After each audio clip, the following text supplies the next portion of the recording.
مساء الخير، ازيكم؟ النهارده هنعمل مع بعض الفايش الصعيدي بكل خطواته بكل تكاته من بداية الخميرة لحد السوى.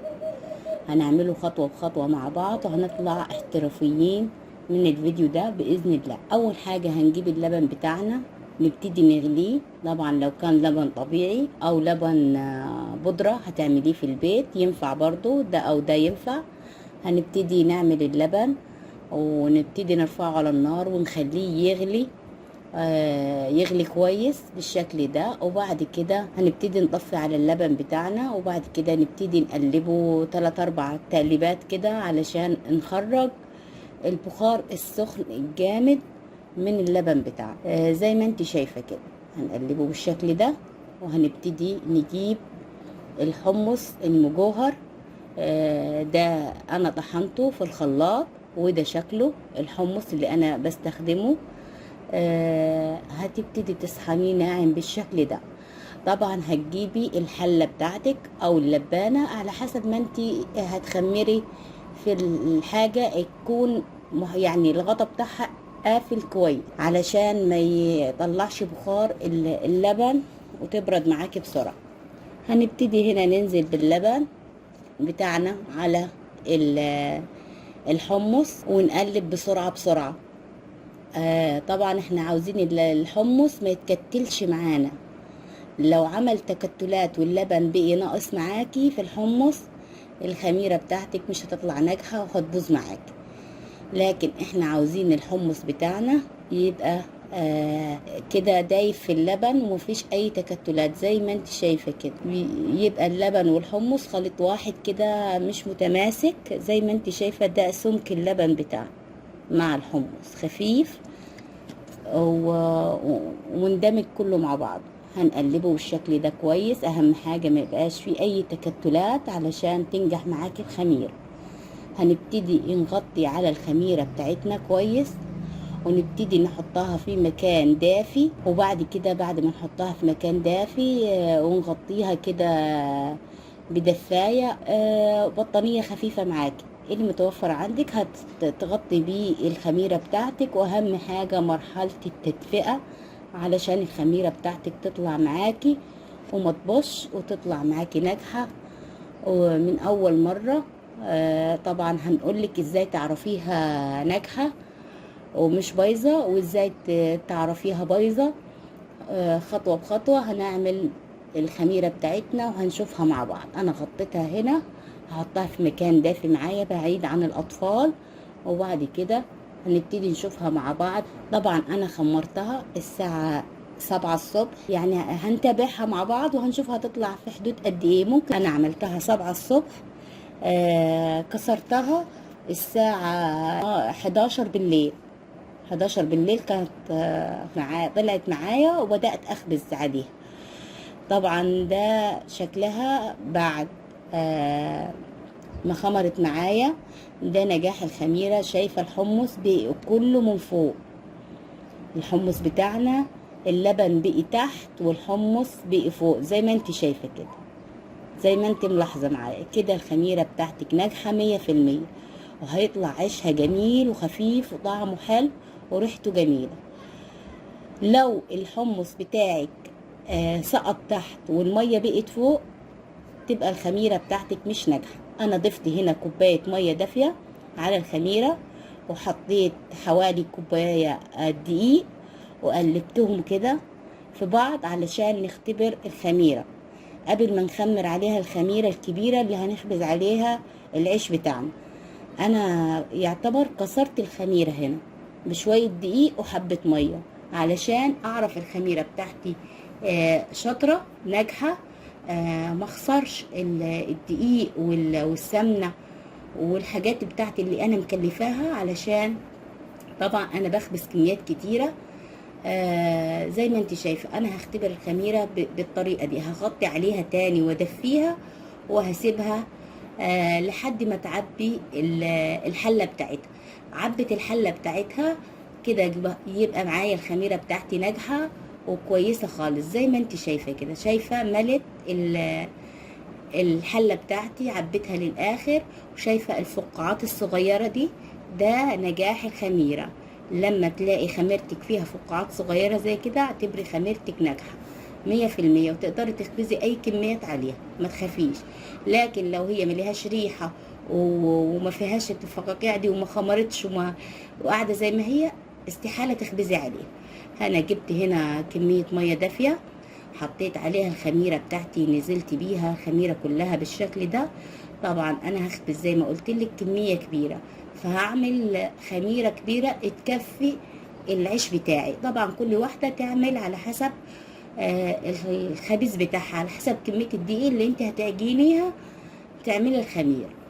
طبعا هبتدي اعجنها في المرحلة دي. انا مش هعجن الخميرة تخينة، لا انا عاوزاها طرية، ماسكة نفسها بس طرية، يعني جامد كده. هنشوفها مع بعض علشان تخمر معاكي بسرعة، ما تاخدش وقت في الخمور بتاعها. لكن لو عملتيها عجينة يابسة هتاخد وقت طويل معاكي في الخمور. زي ما انت شايفة هشرب الدقيق المية اللي فاضلة دي في العجين بتاعنا، وهوريكي ازاي قوام العجينة بتاعتنا الخميرة الصح اللي هتطلع معاكي ناجحة وجميلة جدا جدا. واي سؤال واي استفسارات انت محتاجاها عن العيش الفايش الصعيدي اكتبيلي في الكومنتات وانا هرد عليك. ده قوام العجينة بتاعتنا، زي ما قلت لك هتبقى طرية وفي نفس الوقت متماسكة، مش طرية جامد، ما فيهاش نسبة مية زي ما انت شايفة كده. علشان تخمر معايا انا هغطيها واسيبها تخمر. وبعد ما تخمر معانا هنبتدي نشوفها مع بعض خطوة بخطوة. طبعا لازم زي ما قلت لك التدفئة لو كان شتاء، لكن في الصيف ممكن غطا خفيف هيمشي حاله، لكن في الشتاء لازم تدفيها كويس عشان تطلع معاكي وما تبص وتبقى معاكي ناجحة من اول مرة. انا هسيب الخميرة بتاعتي تخمر كويس وهنشوفها مع بعض. هنا بعد مرور ساعة وربع كده الخميرة بتاعتي خمرت وعبت الحلة بتاعتها زي ما انت شايفة كده. طبعا انا هنبتدي اجهز اللبن بتاعي، وهبتدي اجهز المعجن والدقيق، ونبتدي نعجن مع بعض وخطوة بخطوة كده لحد ما نشوف ازاي هنعمل مع بعض احلى فايش صعيدي ممكن تعمليه. طبعا الفايش الصعيدي طبعا مش زي بتاع الافران خالص، طعمه جميل واحلى بكتير. دي كمية اللبن اللي انا هاجن عليها. في الصيف تكون دافية، وفي الشتاء يعني تحطي ايدك كده تحتملي السخونة بتاعة اللبن علشان ما تصمطيش العيش بتاعي. هنا جبت المعجن بتاعي، هنبتدي نعجن العيش بتاعنا مع بعض خطوة بخطوة. هنا انا نزلت بكمية اللبن كلها. طبعا زي ما قلت لك كل واحدة هتحدد كمية اللبن او كمية الخميرة او على حسب الدقيق اللي هي تخبزه. هنضيف على اللبن بتاعنا معلقتين سكر ومعلقتين كركم ومعلقة ملح ومعلقة نحلة كبيرة. هنبتدي نقلب الحاجات دي جوه اللبن بتاعنا. طبعا اي اضافة انت مش حباها ممكن تشيليها من الحاجات اللي انا حطيتها دي، ان كان الكركم او المحلى ممكن تشيليه. هبتدي انزل بالخميرة بتاعتي زي ما انت شايفة كده على اللبن. الخميرة هشة وريحتها جميلة ومختمرة معانا حلو.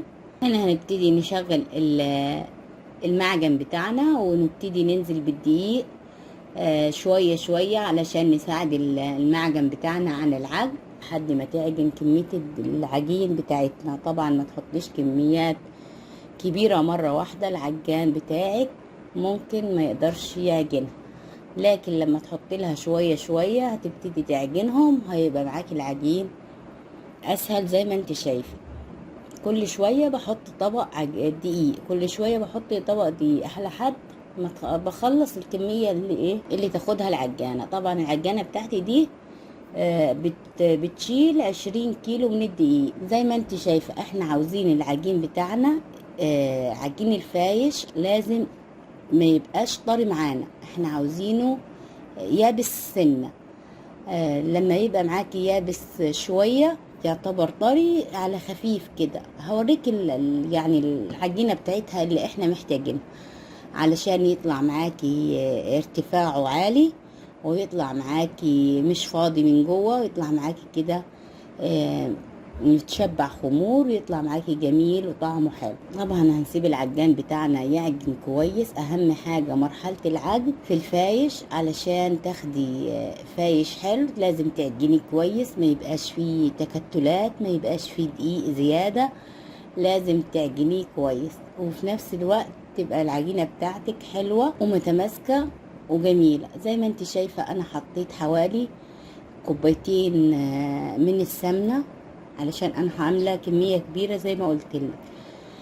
ضفت عليهم كوبايتين سمنة، العجين يشرب السمنة بتاع اللي انا ضفتها. العجين زي ما انت شايفة العجينة دي شكلها وده قوامها. بشد كده العجينة بتتشد معايا، وفي نفس الوقت مش طرية. انا سبت هنا العجين يرتاح حوالي ربع ساعة من ما انا جهزت السجان بتاعتي، دهنتها وركبت المكنة بتاعتي. طبعا القمع ده بيسهل كتير كتير عليكي وقت. هنبتدي نقطع العيش بتاعنا بالشكل ده. اهم حاجة هقولك تكات تخلي العيش بتاعك يطلع جميل. اهم حاجة هنا في التقطيع، عاوزة عيشك يطلع حلو وجميل، كل ما تقطعي صابع فايش لازم تدهنيه كويس من السمنة، غرقيه سمنة.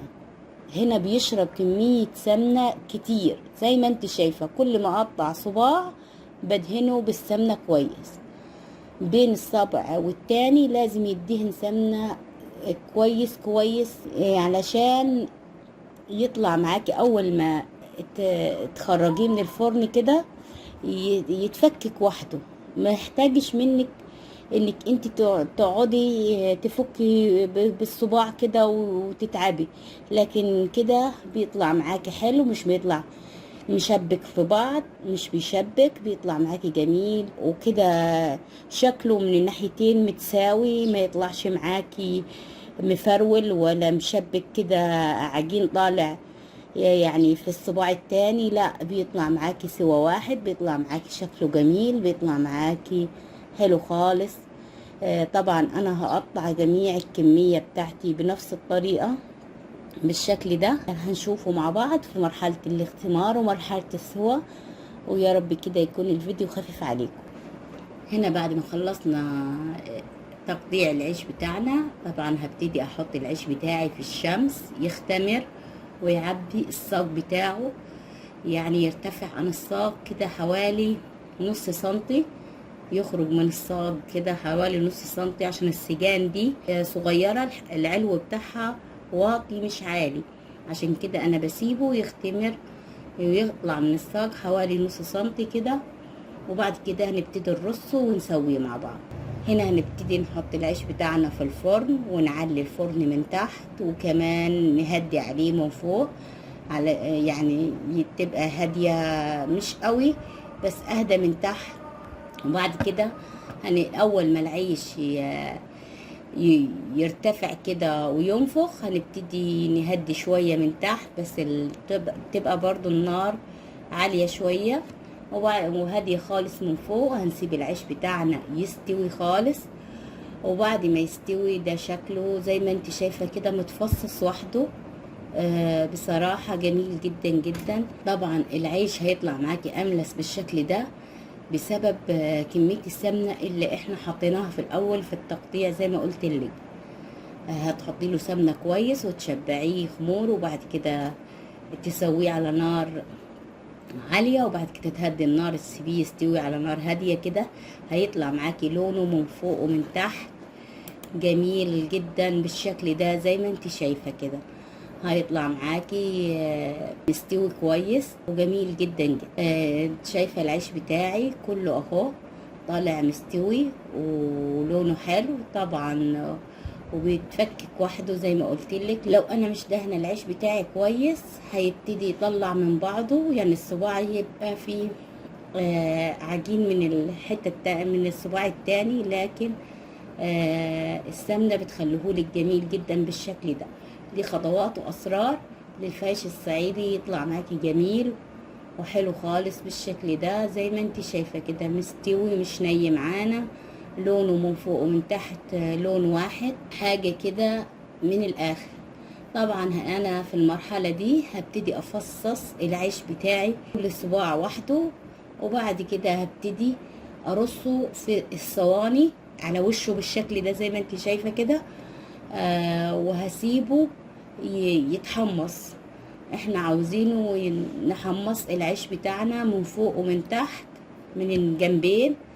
هنهدي النار خالص بتاعت الفرن، وبعد ما نهدي النار بتاعت الفرن بتاعتنا هنبتدي نحط العيش جوه الفرن ونحمصه على نار هادية علشان يطلع معاكي واخد لون جميل. هنرصه بالشكل ده زي ما قلتلك في السجان كلها بالشكل ده.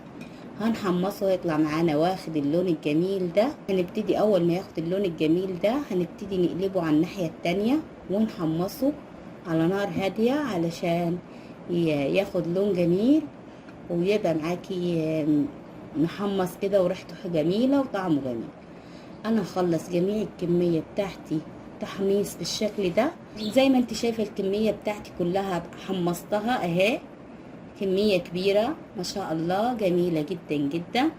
وكلها في ناس بتستكفى انها تحمصه بالشكل ده وتقول خلاص، لكن انا بعمل خطوة زيادة بصراحة. بعمل خطوة اني بفرش كراتين جوه الفرن، وابتدي احط العيش بتاعي جوه الفرن مرة تانية، واهدي النار من تحت بس، يعني من فوق ما تشتغلش، من تحت بس.